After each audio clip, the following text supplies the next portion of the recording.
we've talked many times. I'm so glad you made the time to do it, Steve. I was telling the audience I came from our ranch, and you're very aware of this, and you're going to help me now because you introduced me one of the key people back there. I'm in the life-saving business. I'm 40 miles up the road from Camp Grace, who's in the soul-saving business. They require that you come down there and you get saved and you get filled with the Holy Ghost. And I told that dude that I'm in the life-saving business. I'm trying to get heaven myself. I ain't achieving it right now. When I get to the gate, I'm going to have a conversation, I'm pretty sure, about some stuff I said and did. I still gamble a little bit. But I only go to Vegas as a Christian because sometimes I try to win my ties, you know.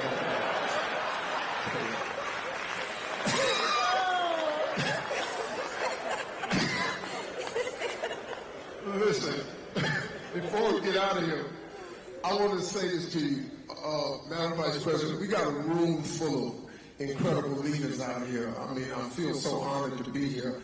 And there's so many young, brilliant minds in this room. What advice would you leave us today moving forward?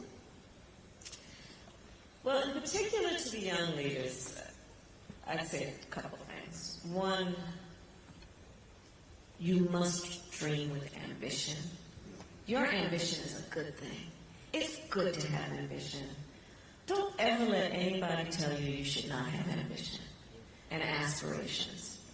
You must have and know that you are applauded for having the ability to see what can be unburdened by what has been.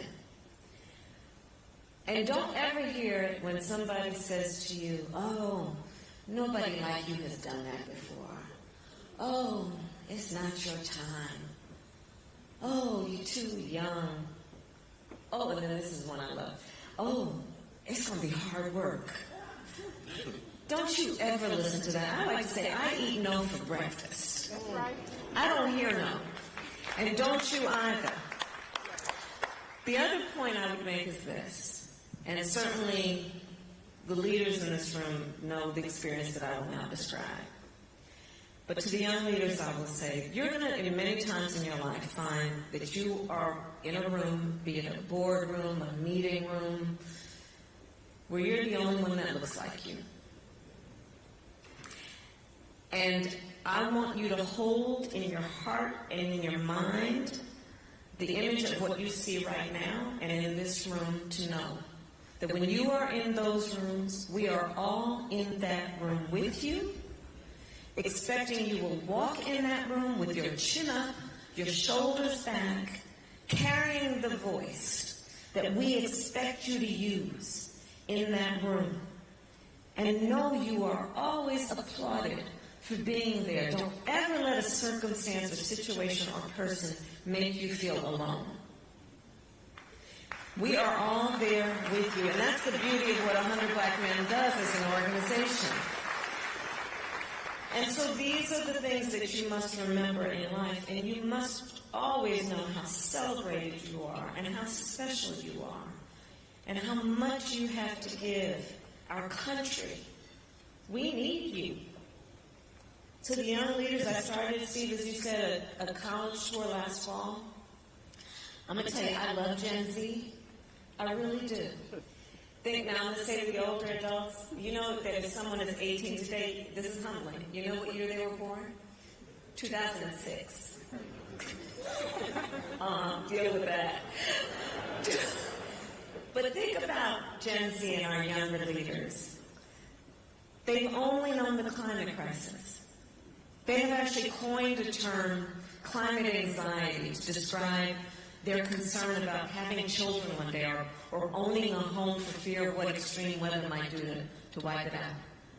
They witnessed the killing of George Floyd. They went through a pandemic and lost significant pieces of their education and socialization process. During the height of their reproductive years, the highest court in the land, the court of Thurgood, just took a constitutional right from them so that our daughters will know fewer rights than their grandmothers.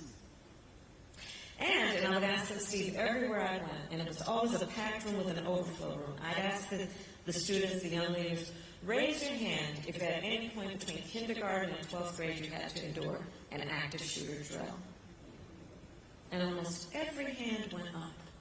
It was bone-chilling. This one younger student said to me, on the subject, that's why I don't like going to fifth period. I said, why, baby? Why don't you want to go to fifth period? Because in that classroom, there's no closet to hide in.